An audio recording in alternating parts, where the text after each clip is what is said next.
Bonjour à tous et bienvenue sur Crypto Flash, la chaîne de l'actualité crypto. C'est assez fou ce qui s'est passé ce week-end dans les cryptos. On va parler de l'Iran, mais je vais surtout vous parler de piratage. Il y a eu des piratages complètement fous qui ont touché des spécialistes de la crypto et d'autres sites, des sites majeurs qui ont été piratés. C'est vraiment assez dingue. J'ai jamais vu autant de piratage aussi rapprochés et qui touchent aussi des gens qui s'y connaissent vraiment. On va parler de plein d'autres sujets, on va parler de finances décentralisées et plein d'autres choses aussi. Alors on commence avec le cours des cryptos, on a un BTC à 101 800 $ plus 2% par rapport à hier, Ethereum 2280 plus 4% quasiment par rapport à hier, mais ça reste bas par rapport à avant le week-end. On sait ce qui s'est passé, on sait, il y a eu l'Iran, il y a eu les attaques, il y a eu les menaces aussi de fermeture du détroit de Hormuz en Iran qui allait fortement impacter le prix du pétrole. Et regardez les derniers tweets de Elon Musk sur le sujet. Il dit, s'il vous plaît, enfin, everyone, keep oil prices down. Donc maintenez les prix du pétrole bas. Voilà, ne faites pas comme ce que l'ennemi veut, en gros, de faire monter le prix du pétrole. Il dit aussi que les États-Unis vont creuser, donc creuser pour chercher du pétrole. C'est vraiment la stratégie de Donald Trump, hein, de faire baisser l'inflation aussi d'une certaine manière en créant, enfin plutôt en ramenant beaucoup de pétrole. Bref, en tout cas, ça s'est un peu calmé. Regardez Polymarket, j'adore ce site pour visualiser vraiment l'état de la situation et avoir une visibilité sur le monde en fait. Et là, en fait, selon ce marché de prédiction, il y a 22% de chances que l'Iran ferme le détroit d'Ormuz d'ici juillet, donc au cours des prochains jours. Il y a aussi plein d'autres statistiques intéressantes. Est-ce que les États-Unis vont faire une invasion sur l'Iran en 2025 ? À 14% de chance, donc vraiment très peu probable qu'ils aillent vraiment sur le terrain. Donc c'est vraiment bien de garder ça parce que c'est vraiment, moi j'utilise ça depuis très longtemps, même avant les élections américaines. C'est un très très bon site pour avoir une idée de où va le monde en fait. Et ensuite, on va parler de piratage. Regardez ce qui s'est passé, c'est assez fou. Il y a eu plein de projets différents. Le premier, je voulais vous parler, c'est Trezor. Trezor, c'est un concurrent de Ledger. Ils ont indiqué qu'il y a eu un problème de sécurité, un problème sur leur formulaire en fait, ce formulaire de contact sur leur site web qui a été détourné par les hackers pour envoyer des mails aux utilisateurs du coup de Trezor potentiellement, et surtout ça faisait comme si c'était un mail légitime. Donc les mails de phishing provenant de Tether avec la bonne adresse mail de Tether, etc. C'était facilement vraiment, c'était juste crédible, et il y a peut-être des personnes qui ont rentré des informations telles que l'acide fraise et autres. Trezor, c'est vraiment une société dont le cœur de métier c'est la cyber. Ce qui vient de se passer, c'est un peu comme quand Ledger a eu sa base de données client qui a été piratée.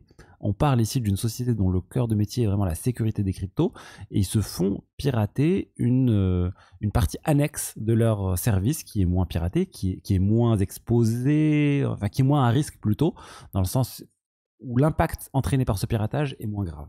Donc là, c'est moins grave que si vraiment les sites fraises avaient été volés, mais ça montre quand même que des sociétés comme Trezor peuvent être piratées. On a aussi eu une autre société majeure qui a été piratée, une société spécialisée dans les crypto-monnaies. Ça s'appelle Aken. Aken, c'est une société, regardez, je vous montre, c'est une société d'audit, Blockchain Security Auditor. Ils font des audits crypto, c'est une société basée en Ukraine, et ils ont même un token. Ils ont un token, c'est assez étrange pour une société d'audit d'avoir un token, mais ils ont un token qui s'appelle le AI, le Aken. La cible, c'est de transformer ce token en des parts d'actions, enfin dans des actions en fait, tout simplement dans la société Aken. Et en fait, il y a eu un problème de piratage au niveau de ce token. Il y a eu un pirate qui a réussi à obtenir les clés pour pouvoir minter autant qu'il voulait de ce token, et c'est ce qu'il a fait. Il a minté énormément de ce token qu'il a vendu, et ça a entraîné des pertes, et c'est pour ça que le cours a chuté fortement. Pour ce token là, finalement on est remonté un peu, mais on est quand même en dessous des 0,15 $. Ça a quand même bien chuté. Là on est à peine à 0,01 alors qu'on était à 0,015. Donc tout ça pour dire, là c'est extrêmement rare. Une société d'audit crypto qui se fait pirater, c'est très rare quand même. Et un de leurs projets, leur projet qui se fait pirater, c'est aussi très rare.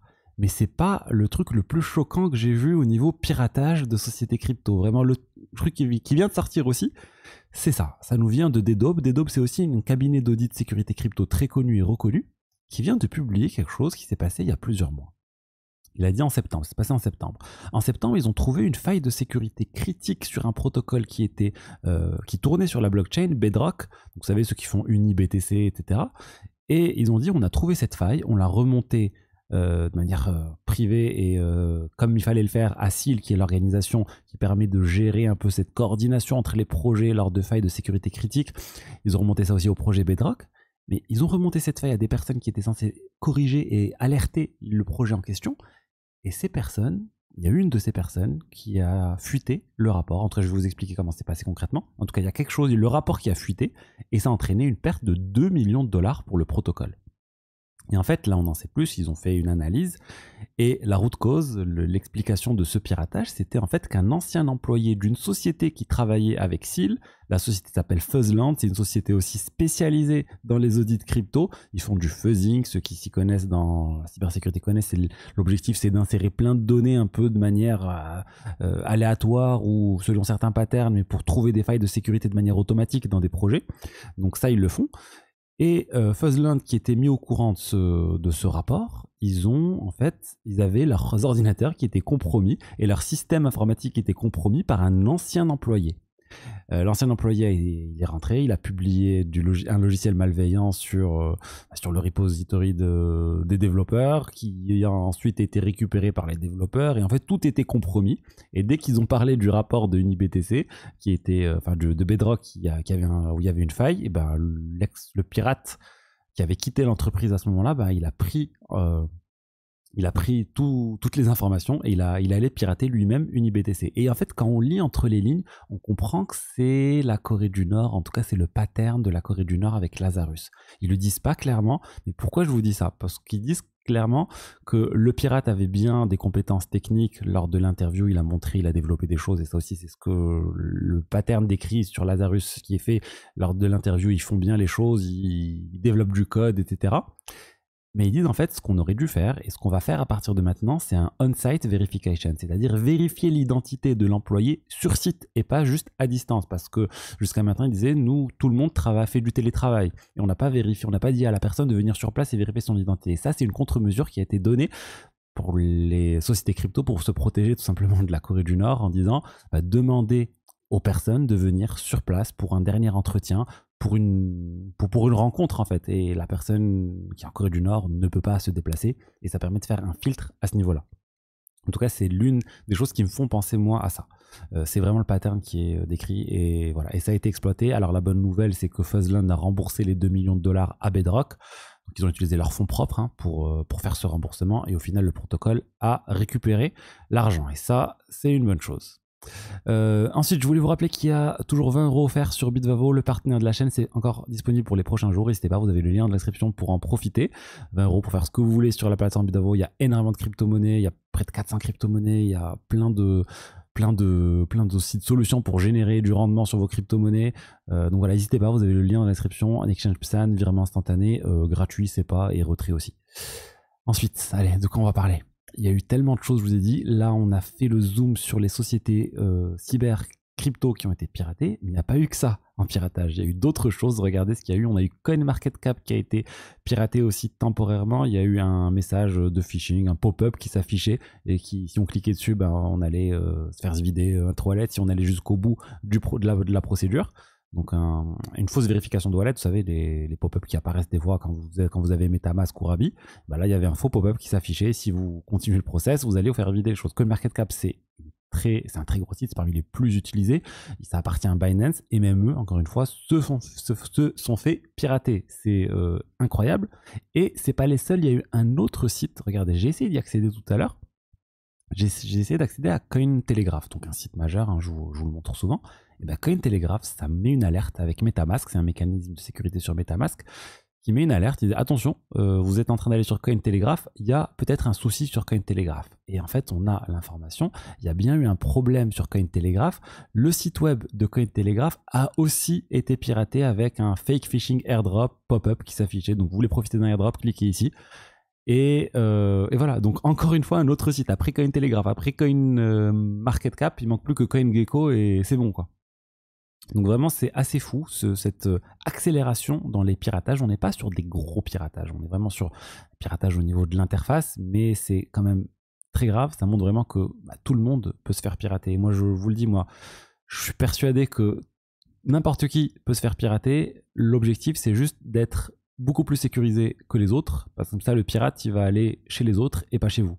Parce que si quelqu'un a suffisamment de temps et suffisamment d'argent, il va trouver au final un moyen pour vous pirater. Mais voilà, on n'est pas tous la cible de la Corée du Nord ou autre, donc c'est pas grave. Mais c'est pareil dans la vie réelle. Si vous avez une maison qui est moins bien sécurisée que votre voisin, et ben vous risquez de vous faire cambrioler et pas votre voisin. Parce que le cambrioleur va aller à la maison la moins sécurisée. Donc, on a parlé de ça, on a parlé des piratages du coup des divers sites crypto. Et ensuite, je voulais vous parler de l'or. L'or est en train de faire son retour, ou plutôt sa première apparition vraiment majeure dans la finance décentralisée. Les tokens Pax Gold et XAUT, c'est des tokens qui représentent l'or, qui sont tokenisés sur la blockchain, qui sont une très bonne manière de s'exposer à l'or. Ça suit vraiment le cours, c'est un stablecoin basé sur l'or au final. XAUT c'est Tether, Pax Gold c'est Paxos. Et bien là, on a le volume de trading qui est en train de monter. Il a pas mal monté ces dernières semaines. Et on observe aussi une intégration à la finance décentralisée beaucoup plus poussée. Ça a été intégré à Fluid dernièrement aussi, donc ça permet de générer du rendement sur l'or, alors que c'est très difficile généralement de générer du rendement sur l'or. Et la petite news en avant-première, on a AV aussi. AV, ils sont en train de préparer l'intégration de Pax Gold. Pardon, excusez-moi, de XAUT, pas Pax Gold. C'est XAUT qui aurait été choisi, ça devrait arriver dans les... la discussion est en cours là, donc prochaine semaine, je pense qu'on devrait avoir XAUT, donc de Tether sur AV, et encore une fois ça montre cette intégration poussée à la finance décentralisée. Honnêtement, la DeFi, il y a énormément de choses à faire. Vous pouvez générer du rendement sur plein de choses différentes, sur vos cryptos, même sur l'or, sur les stablecoins et plein de choses. Moi, je pense vraiment que c'est l'une des meilleures opportunités en ce moment pour faire fructifier son capital, pour générer des choses, pour découvrir de nouveaux protocoles avant tout le monde. Ceux qui ont découvert des projets on-chain avant tout le monde, on peut obtenir aussi certains airdrops très intéressants par le passé. Voilà, si ça vous intéresse et vous voulez creuser tout ça, n'hésitez pas à réserver un appel avec moi, vous avez le lien dans la description. Alors c'est il y a un petit formulaire et je verrai si je peux vous aider. Ensuite, on va parler de AV d'ailleurs encore. AV, c'est assez fou, j'ai vu ce tweet, j'étais assez surpris par le fondateur d'AV, qui dit en fait que la proposition de lancer AV sur Aptos avait été acceptée, avait été validée, en tout cas le vote a été réalisé, le quorum a été atteint, du coup on devrait avoir AV sur Aptos. Et là je suis vraiment très surpris. AV, le code c'est du Solidity. Donc là pour déployer sur Aptos, ils ont dû recoder totalement dans un autre langage de programmation. Aptos, on est sur du Move. Donc c'est autre chose, on ne peut pas juste traduire le code comme ça nécessite beaucoup de temps. Est-ce qu'ils ont déjà commencé à travailler? Probablement, parce que ça prend du temps de générer quelque chose comme le code de AV. Et par contre, attention, moi, je n'aurais pas autant confiance dans AV sur Aptos que AV sur les autres blockchains, parce que le code sera un code vraiment nouveau, récent, qui n'aurait pas été testé par l'épreuve du temps. Et du coup, j'aurais clairement moins confiance dans ce code, mais c'est une bonne nouvelle pour Aptos qui a eu ce vote qui a été réalisé. Voilà ce que je voulais vous dire aujourd'hui sur les diverses actualités crypto. J'espère que le contenu vous a plu. Si c'est le cas, n'hésitez pas à liker, commenter, vous abonner. Et je vous dis à demain pour la suite. Allez, au revoir, ciao, ciao.